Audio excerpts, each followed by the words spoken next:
Ici à l'UNESCO, en marge de cette belle Université de la Terre, sur le thème Faisons changer tous les climats. J'ai le plaisir d'être avec David Sèvres. Bonjour David. Bonjour. David, vous êtes directeur de la Fondation Nature et Découverte et en charge des enjeux sociétaux, c'est ça? Des engagements de l'entreprise. Des engagements de l'entreprise. C'est quoi s'occuper des engagements de l'entreprise? S'occuper des engagements de l'entreprise, c'est dépasser le champ de la Fondation donc à travers une action dans le mécénat pour s'intéresser davantage à ce que l'entreprise porte à travers son activité. Et donc c'est tout ce qui est lié au développement durable, nos enjeux au niveau environnementaux, au niveau sociétaux.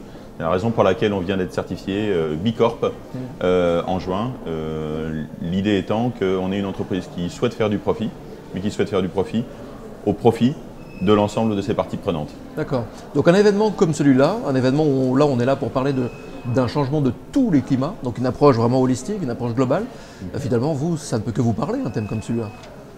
Oui, parce que c'est un petit peu l'histoire de la Fondation finalement. Vous prenez une entreprise engagée, il y a 20 ans, une entreprise engagée, c'est une entreprise qui avait une fondation qui était aux avant-postes d'action en faveur de, par exemple, pour notre cas, la biodiversité et l'éducation.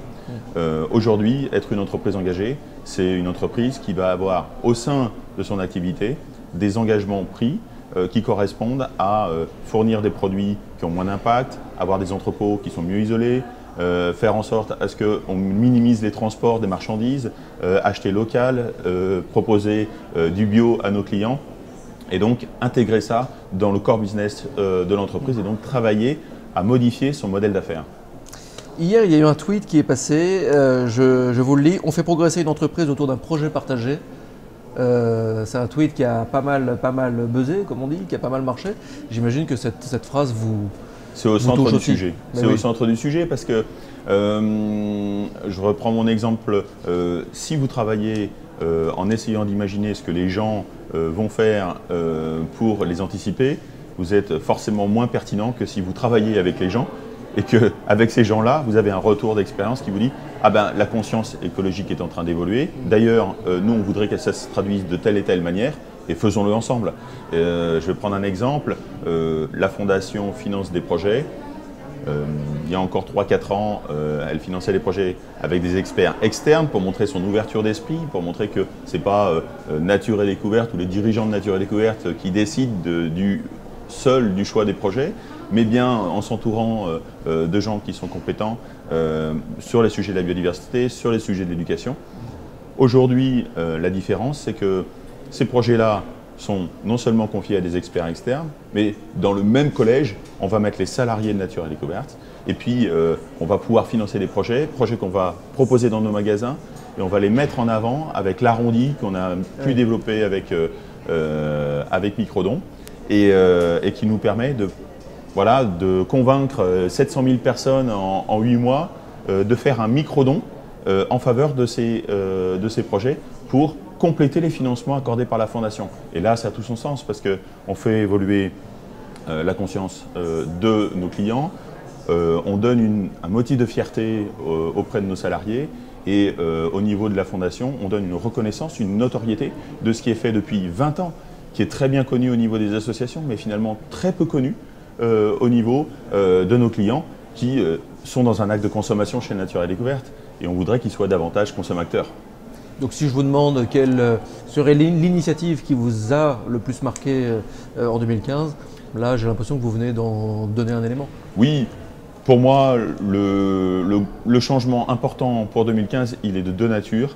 C'est intégrer Bicorp qui est un modèle de société d'économie positive où on va dire oui, même en proposant de l'environnement, on peut gagner de l'argent, mais par contre cet argent gagné, on l'investit au bénéfice de la communauté et pour faire en sorte à ce qu'on soit plus propre, plus pertinent, qu'on travaille de façon plus ouverte, qu'on donne la chance à des gens qui ont des idées neuves et donc on soit promoteur de l'innovation et faire en sorte aussi à ce que nos consommateurs puissent se reconnaître dans les valeurs de ce qu'on leur propose à travers nos produits, à travers les engagements qu'on porte des associations qu'on finance. D'accord. Cette Université de la Terre, ce sera ma dernière question, mon dernier point. Là, on est donc à mi-parcours, on est le samedi 5 décembre 2015. L'Université de la Terre a démarré hier, vendredi. On a des gens qui travaillent d'arrache-pied depuis quelques jours pour essayer d'obtenir un accord pour la COP 21. Ouais. Ils vont rendre leur version provisoire tout à l'heure. Voilà, on souhaite qu'on puisse contribuer à faire en sorte à ce qu'on leur donne la force de l'engagement qu'on a pu ressentir ici à travers les conférences pour changer ce monde qui a besoin d'être changé. Et le mot final, peut-être, ce serait de dire, et de reprendre ce qui a été dit à plusieurs reprises dans les conférences que j'ai pu entendre hier. Le changement, il commence par nous-mêmes. Ouais. Et donc, il ne faut pas attendre que les gouvernements changent pour que le climat change. Mais c'est qu'est-ce que je peux faire, moi, au jour le jour, pour faire en sorte à ce que j'ai un impact positif sur le climat. Alors certes, on va vous parler de la chasse d'eau, on va vous parler de votre douche, etc.